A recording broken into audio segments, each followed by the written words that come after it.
Hello, আচ্ছা, আসিফ নজরুল ভাই জি। আমি প্রথমেই বলি, আমি কেন একটু তাড়াতাড়ি কথা বলতে চেয়েছি, কিছুক্ষণের মধ্যেই আমাকে বাসা থেকে বের হয়ে আত্মগোপনে যেতে হবে। আমি আপনাদেরকে এক বিন্দু বাড়িয়ে বলছি না, গত 2 রাত যাবত এই অবস্থা আছে। আপনারা জানেন রুমিনের বাসায় কিভাবে অ্যাটাক হয়েছে। আমাদের ইউনিভার্সিটিতে গেটে গেটে এসে খবর নেওয়া হচ্ছে, বিশেষ করে আমার এবং 2 একজন শিক্ষক সম্পর্কে।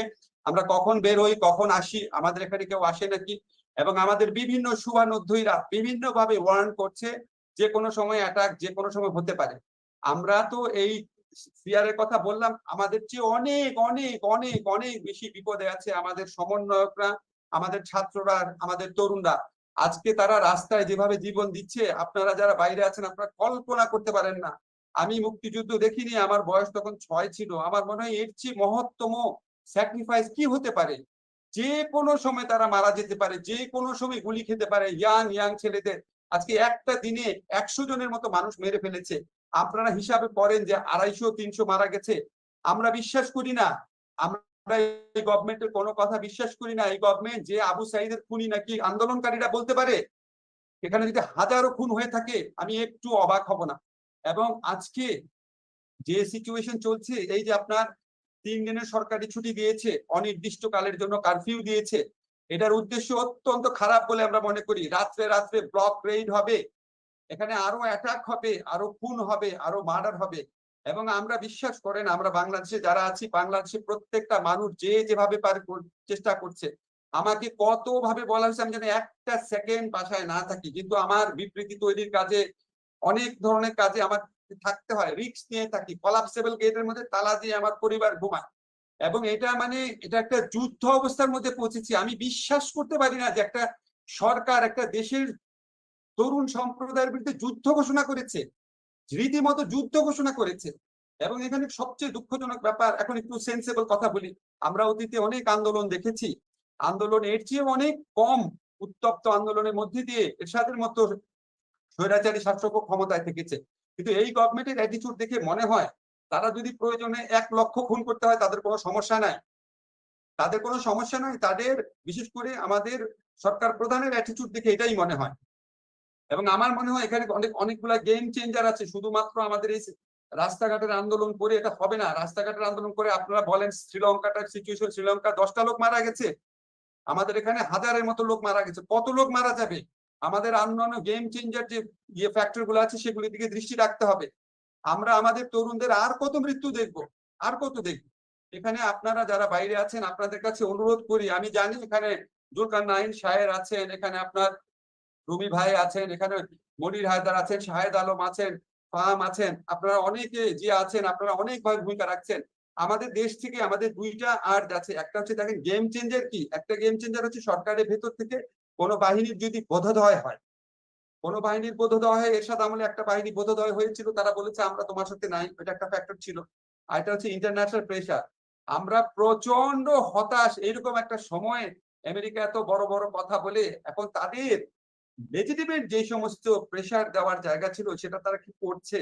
এখন আপনাদের কাছে আমাদের অনুরোধ, একটা জিনিস তো আপনারা করতে পারেন, যে হিউম্যান রাইটস কাউন্সিল আছে, হিউম্যান রাইটস কাউন্সিলের কাছে যতটা পারা যায় যত দ্রুত সম্ভব জিনিসগুলো তুলে ধরে ইনভেস্টিগেশনের ব্যবস্থা করা, ইউনাইটেড নেশনস সামনে বিক্ষোভ করা এবং আমেরিকাকে এই এই চাপগুলা দেওয়া যে আমাদের দেশের মানুষকে যারা মেরে ফেলছে, আমাদের দেশের বিরুদ্ধে যারা গণহত্যা করছে, ক্রাইম এগেইনস্ট হিউম্যানিটি করছে, তাদের যদি কোন রকম অ্যাকাউন্টেবিলিটির ফিয়ার না থাকে, অ্যাকাউন্টেবিলিটি তাদেরকে শাস্তির বিভিন্ন রকম শাস্তির তো অনেক স্কোপ আছে। এখানে খোলামেলা বলতে চাই না, এখানেও সরকার লোক থাকতে পারে।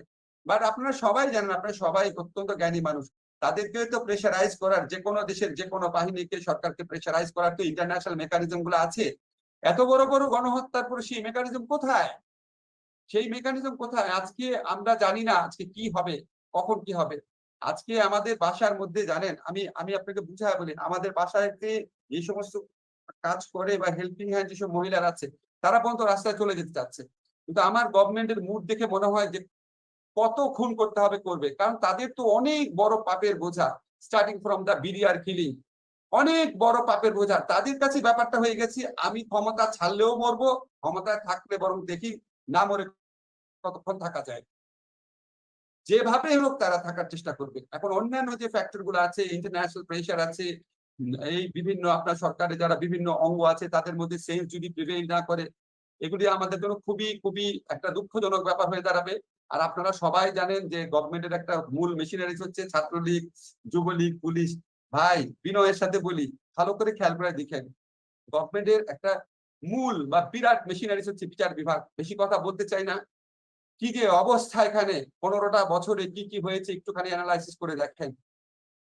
আমরা শেষ রিসোর্ট হিসাবে যেখানে যাব, আজকে দেখেন গুলি বন্ধের জন্য নির্দেশনা দিয়েছে, সেখানে একজন বিচারকের কনফার্মেশন আটকে রাখার পর কি রায়টা হয়েছে। আজকে দেখেন, আমি আর বিস্তারিতটা বলতে চাই না, সবচেয়ে বেশি আপনাদেরকে বলি, এই দেশে থেকে সবচেয়ে বেশি সরকারের প্রধানমন্ত্রী সমালোচনা করতে যতটা ভয় পাই, আর্মির সমালোচনা করতে ভয় পাই, বিচার বিভাগের সমালোচনা করতে তার চেয়েও বেশি ভয় পাই। আপনারা মাহমুদুর রহমান ভাইয়ের পরিণতি দেখেছেন, কিচ্ছু বলার থাকে না, ইন্টারন্যাশনাল কমিউনিটিকে বুঝায় দেয় যে বিচার বিভাগ করেছে। ইন্টারন্যাশনাল কমিউনিটি কি শিশু বাচ্চা? আশ্চর্য ঘটনা। এগুলি আমি কতদিন যাবত ফিল করি যে একটার পর একটা কেস দেখিয়ে দেখা যায়, স্টার্টিং ফ্রম খালেদা জিয়ার বিচার, ডক্টর ইউনূসের বিচার, এই বিডিআর কিলিং এর বিচার, তারপরে এই যে বেনজিরদের দায় মুক্তি, তারা এয়ারপোর্ট থেকে চলে যায় কোটি কোটি টাকা নিয়ে। এগুলি ভাই আমাদের এখান থেকে যতটুকু বলার আমরা বলছি, আপনারা আমাদের উৎসাহ দিচ্ছেন, আমাদেরকে অনেক সাহায্য করছেন, অনেক কিছু করছেন। আমাদের তো কিছু না, ধরেন পালায় হয়তো বেঁচে যাব, কিন্তু আমাদের বাচ্চাগুলা, এই যে রাত্রবেলা কার্ফিউ শুরু হয়েছে, ব্লক রে শুরু হবে, কি যে অবর্ণনীয় অবস্থা, কি যে অবর্ণনীয় অবস্থা। আমাদের যেভাবে পারেন সেভ করেন, আমরা একটা ধ্বংসের দ্বার প্রান্তে উপস্থিত হয়েছি। ধন্যবাদ।